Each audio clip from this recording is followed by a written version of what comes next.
Purity knowledge point में आपका हार्दिक स्वागत है। अध्याय 3 कर्मयोग। अर्जुन ने कहा, हे जनार्दन, हे केशव, यदि आप निष्काम कर्म मार्ग की अपेक्षा ज्ञान मार्ग को श्रेष्ठ समझते हैं तो फिर मुझे भयंकर कर्म में क्यों लगाना चाहते हैं? आप अनेक अर्थ वाले शब्दों से मेरी बुद्धि को मानो मोहित कर रहे हैं। अतः इनमें से मेरे लिए जो एकमात्र श्रेयस्कर हो उसे कृपा करके निश्चय पूर्वक मुझे बताए, जिससे मैं उस श्रेय को प्राप्त कर सकूं। श्री भगवान ने कहा, हे निष्पाप अर्जुन, इस संसार में आत्म साक्षात्कार ही 2 प्रकार की विद्या पहले ही मेरे द्वारा बताई गई है। ज्ञानियों के लिए ज्ञान मार्ग और योगियों के लिए निष्काम कर्म मार्ग नियत है। मनुष्य न तो बिना कर्म किए कर्म बंधन से मुक्त हो सकता है और न ही कर्मों के त्याग मात्र से सफलता को प्राप्त हो सकता है।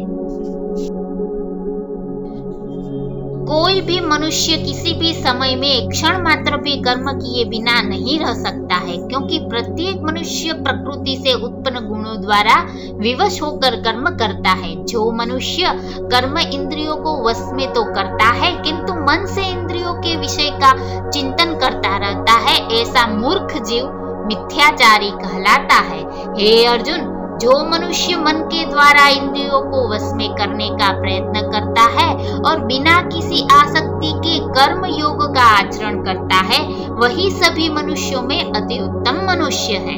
हे अर्जुन, तू अपना नियत कर्तव्य कर्म कर, क्योंकि कर्म न करने की अपेक्षा कर्म करना श्रेष्ठ है।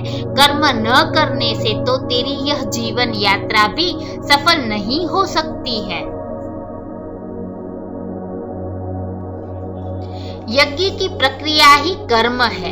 इस यज्ञ की प्रक्रिया के अतिरिक्त जो भी किया जाता है उससे जन्म मृत्यु रूपी बंधन उत्पन्न होता है। अतः हे कुंती पुत्र, उस यज्ञ की पूर्ति के लिए संग दोष से मुक्त रहकर भली भांति कर्म का आचरण कर। सृष्टि के प्रारंभ में प्रजापति ब्रह्मा ने यज्ञ सहित देवताओं और मनुष्यों को रचकर उनसे कहा कि तुम लोग इस यज्ञ द्वारा सुख समृद्धि को प्राप्त करो, और यह यज्ञ तुम लोगों की इष्ट संबंधित कामना की पूर्ति करेगा।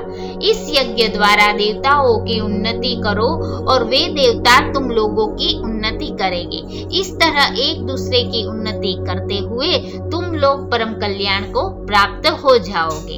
यज्ञ द्वारा उन्नति को प्राप्त देवता तुम लोगों की सभी आवश्यकताओं की पूर्ति करेंगे, किंतु जो मनुष्य देवताओं द्वारा दिए गए सुख भोगों को उनको दिए बिना ही स्वयं भोगता है, उसे निश्चित रूप से चोर समझना चाहिए।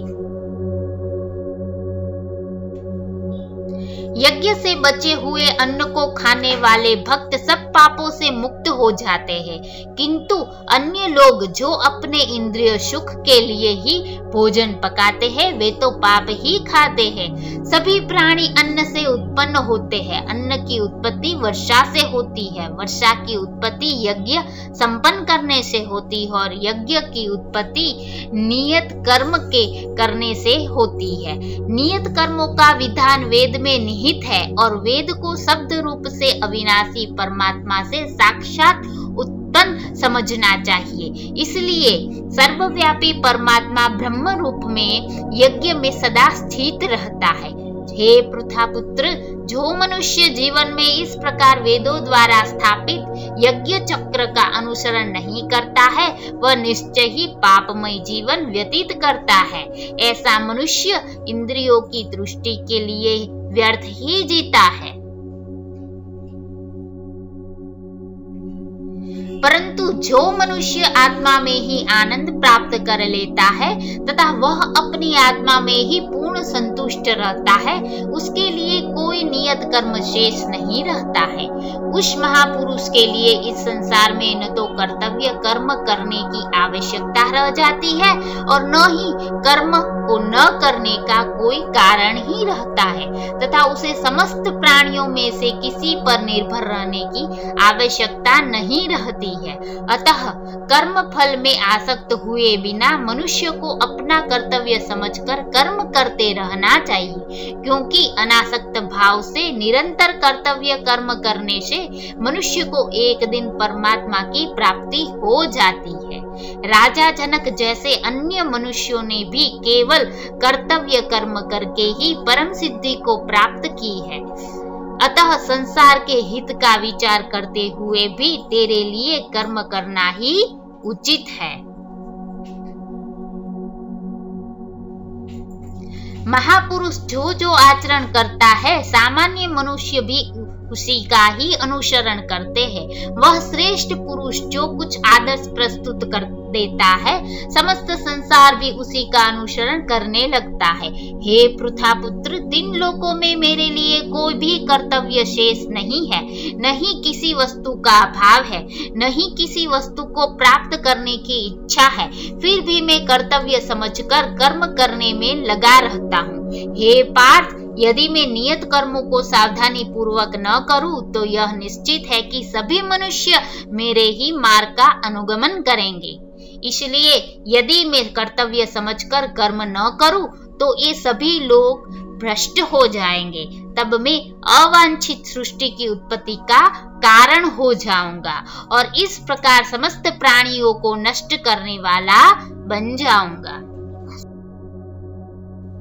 हे भरतवंशी, जिस प्रकार अज्ञानी मनुष्य फल की इच्छा से कार्य करते हैं उसी प्रकार विद्वान मनुष्य को फल की इच्छा के बिना संसार के कल्याण के लिए कार्य करना चाहिए।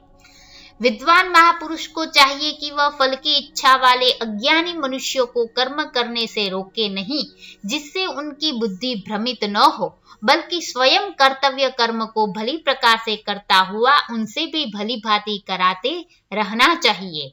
जन्म से लेकर मृत्यु तक के सभी कर्म प्रकृति के गुणों के द्वारा संपन्न किए जाते हैं। अहंकार के प्रभाव से मोहग्रस्त होकर अज्ञानी मनुष्य स्वयं को कर्ता मानने लगता है। परंतु हे महाबाहु, परम तत्व को जानने वाला महापुरुष इंद्रियों को और इंद्रियों की क्रियाशीलता को प्रकृति के गुणों के द्वारा करता हुआ मानकर कभी उनमें आसक्त नहीं होता है। माया के प्रभाव से मोहग्रस्त हुए मनुष्य सांसारिक कर्मों के प्रति आसक्त होकर कर्म में लग जाते हैं।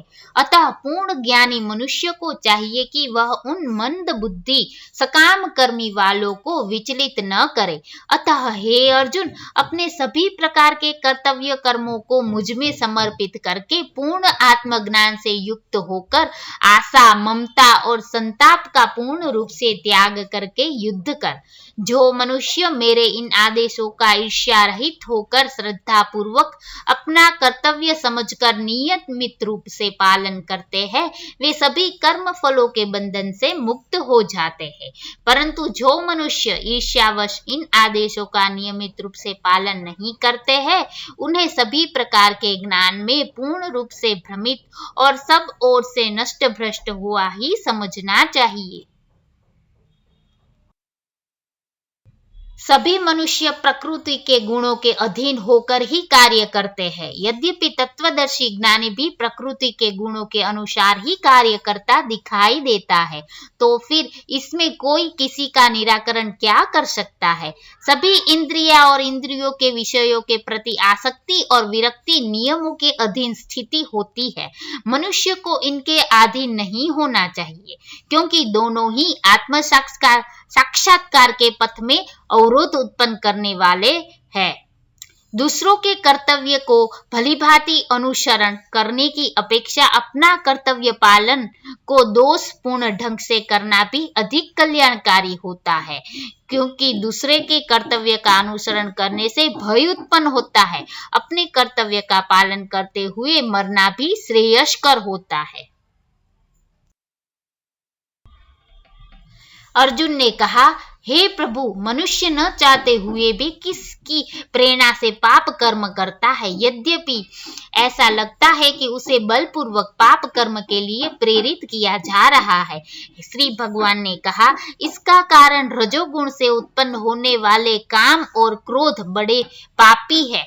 तू इन्हें ही इस संसार में अग्नि के समान कभी न तृप्त होने वाले महान शत्रु समझ। जिस प्रकार धुएं से अग्नि और धूल से दर्पण ढक जाता है तथा जिस प्रकार गर्भाशय से गर्भ ढक जाता है, उसी प्रकार कामनाओं से ज्ञान ढका रहता है।